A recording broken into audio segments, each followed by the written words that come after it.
This week on Paddle Tales, we're continuing our multi-day mission down the Petawawa River and our hunt for big muskie. Although we've made it through the Crux rapid of the trip, there's a lot of great whitewater ahead, along with one of the most beautiful sections of river that you'll ever see. But before we dive right into it, please subscribe to Paddle TV if you haven't already, and follow us on Facebook and Instagram because we have lots more Paddle Tales episodes along with paddling tips and tricks coming your way.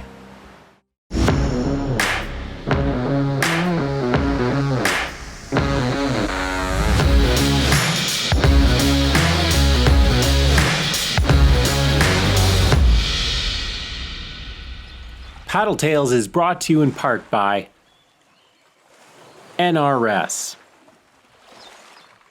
Aquabound, Jackson Kayak, and Ontario Creates.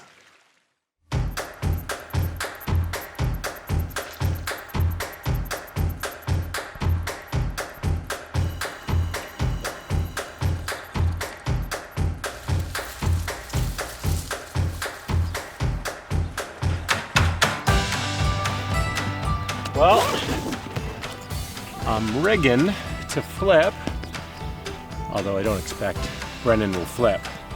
But we do have some fairly significant whitewater today. One rapid in particular, the second biggest rapid of the Petawawa, called Rollaway. It's just one spot where you can get into trouble. And then we got the Natch section, which is one of the most scenic sections of the Petawawa. Every morning's kind of been the same thing in this trip. It's waking up, packing things up, cleaning things, cooking things, getting ready for the day on the water, and it really doesn't stop. You're loading things onto boats, you're peeling out, and almost immediately you're going down through rapids, and once that is over, you're fishing. Muskie fishing in general is exciting, but also takes a while. It's been known as the fish of 1,000 casts, but I've hooked in a couple times, not landed anything until this morning. And this morning I hooked into a decent sized muskie, and it happens to be the biggest fish of the trip so far. You got it, Brendo. I think you got a good one. All right, here we go. A little bit more awkward from the raft. Catching muskie from a raft, or catching any fish from a raft, is a different type of challenge because the boat is so big and the walls are so high, and you're pretty high off the water too. And so getting down to the fish is a chore, especially when the fish is jumping around and it's got treble hooks in its mouth and you're reaching over in an awkward position and you have oars flying around you. I learned quickly that even though the raft is a great platform for fishing, it's not maybe the greatest platform for catching. Well, good timing, because we got Rollaway batten down the hatches.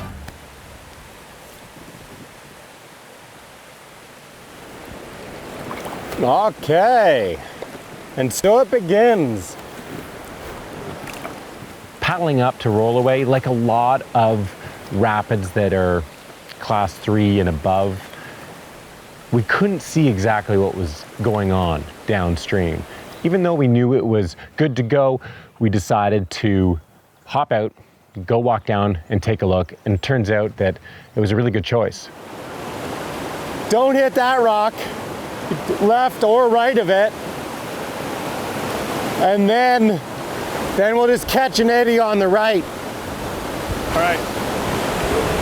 So that right there, a fallen tree, almost river wide, that's pretty much the single biggest danger when you're running rivers. And it happens all the time. That's why you scout rapids. Even rapids you know well and maybe be very straightforward.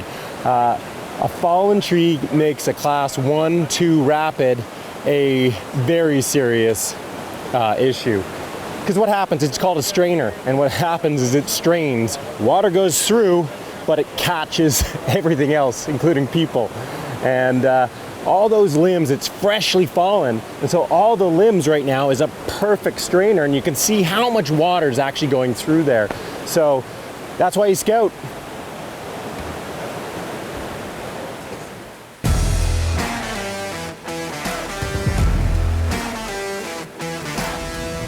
When you're up top, looking down, whether you're scouting or sitting in your cockpit for the first time, you have that moment. It's like a quiet moment where it's like, okay.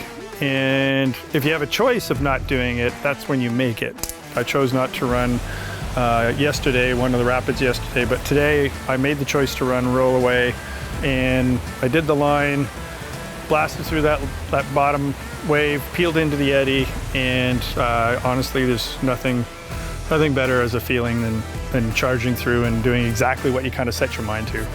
I think that's the same in any part of life.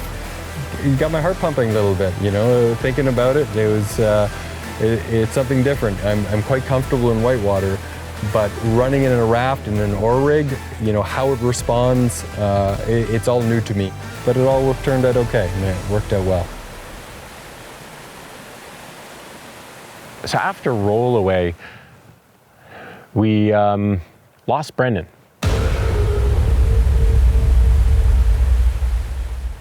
We didn't actually lose him.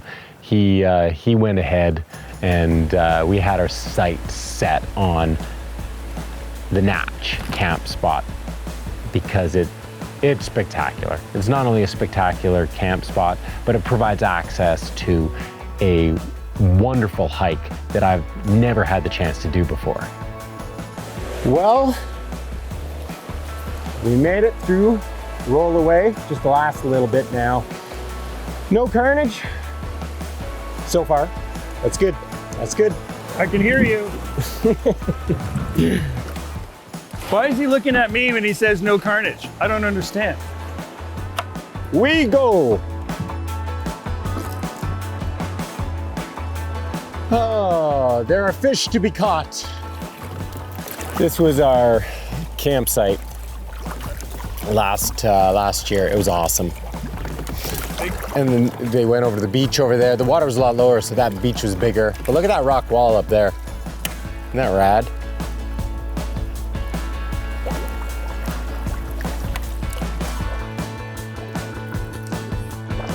Oh man, oh man. I love this section of the river. So many cool rock walls, little rapids. You can just float your way down. If there's such thing as Ken's habitat, this is it.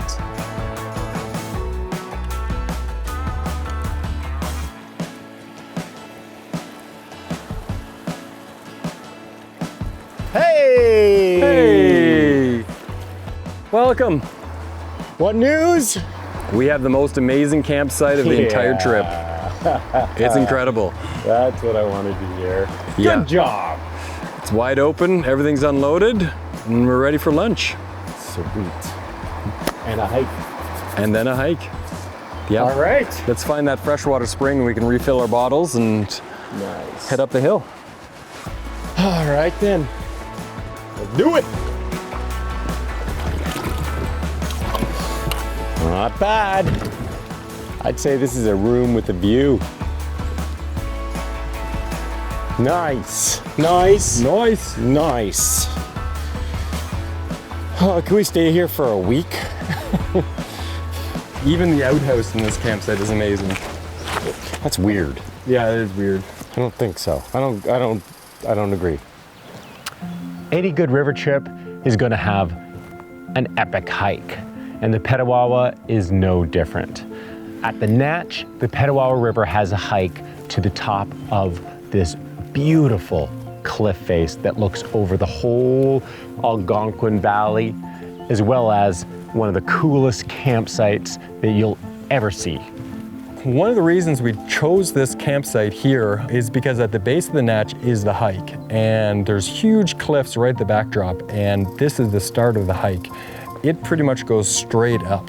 So you're scrambling up some rocks a little bit. It is still it's still a trail to get up there, but you're going straight up, and you come up onto this little rock bluff that hangs out right over the edge, and you know, it's 1,000 feet down, and it's spectacular panoramic view of the whole area. And you can see some weather systems rolling through. You can look up and downstream.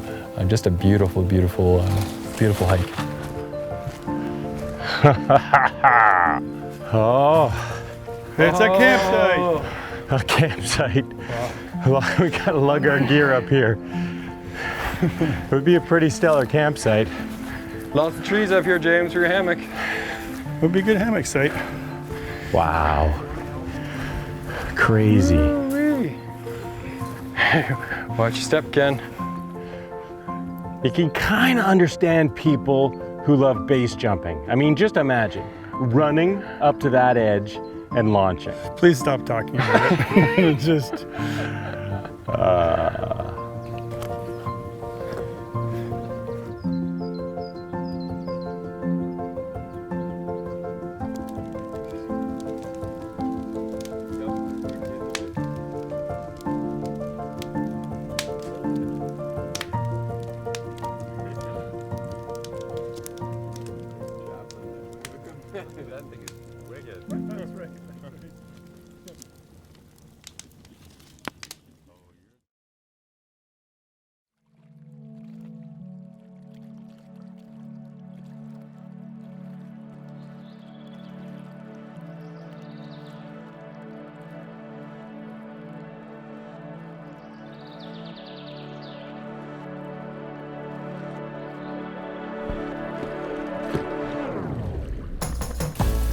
You know, typically I consider myself a pretty strategic person, but I dropped the ball on this trip because Brendan and I have been swapping out fishing kayak to raft.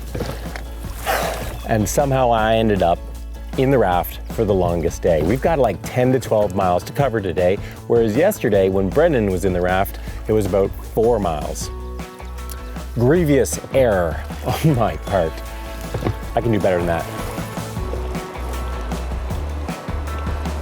Brendo, I mean, I would think that if you're really that good in that fishing kayak, you should be able to stand up through this section. Oh, it's shallow. Oh, come on. Yeah, Ken's an instigator. You got to watch out for Ken. He's got a master plan in mind, and you know, today he wanted us to stand up in our kayaks in the moving current, which, you know, isn't the best idea best of times, but I was game to see what happened out there. So easy. Such an easy target. A lot of traveling and doing stuff with Ken and Brendan has to do with egging someone on to do just something that just crosses the lines of, you know, your personal comfort. And today was no exception. Come on, James. I hear that boat's so stable. Don't lose your rods. Oh. I'm pretty sure you can go bigger than that, though. I'm pretty sure there's an ulterior motive here. Oh, no. Oh, that's something sharp on there. Whoa.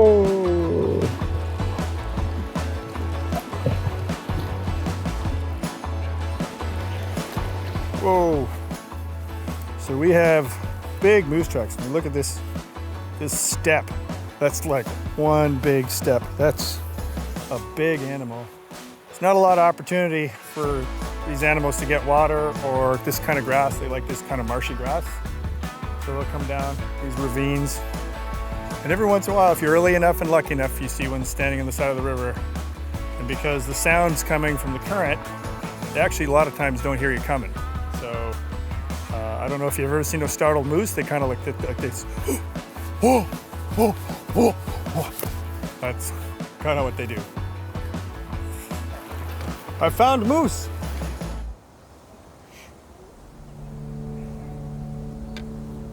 There's this feeling that I get on every trip, and it's a tough one. You know, I I hate it. I love that we're still out here. I love that the trip isn't over, but we're now basically heading out. The mentality changes on that last day. And so there's always the next trip. There's always the next trip. But that next trip is always too far away. I could live out here. There's a reason they make movies out of guys running rivers together and enjoying the outdoors. And you know, we're a really chill audience together. You know, we never rub each other the wrong way. We give each other crap all the time, but it's all in good fun. You know, there's always a place where it ends. And this last camp overlooks probably one of the most spectacular lakes I've ever seen. You're sad that the trip is ending. It's a great experience, a great river trip. The views, the weather, everything's been great. Excited to get back home and see your family, but on the same token, I would turn back around and, you know, bring the whole family out here and do this trip again in a heartbeat. We're here, and I'm torn. I'm happy to be here because that was a pretty long day of paddling. Longer for some of us who are taking all the gear. But at the same time, it's a little sad because this is our last hurrah. Have a glass of wine. And that hill looks awfully big to lug all the gear up. It's not gonna hike itself. While it's hard to accept the trip is coming to an end, there is great comfort knowing that the question isn't whether we'll be doing another trip in the near future, but where that trip will take us. While I don't have the answer yet, I do know that it will involve friends, family, adventure, and in all likelihood, a paddle.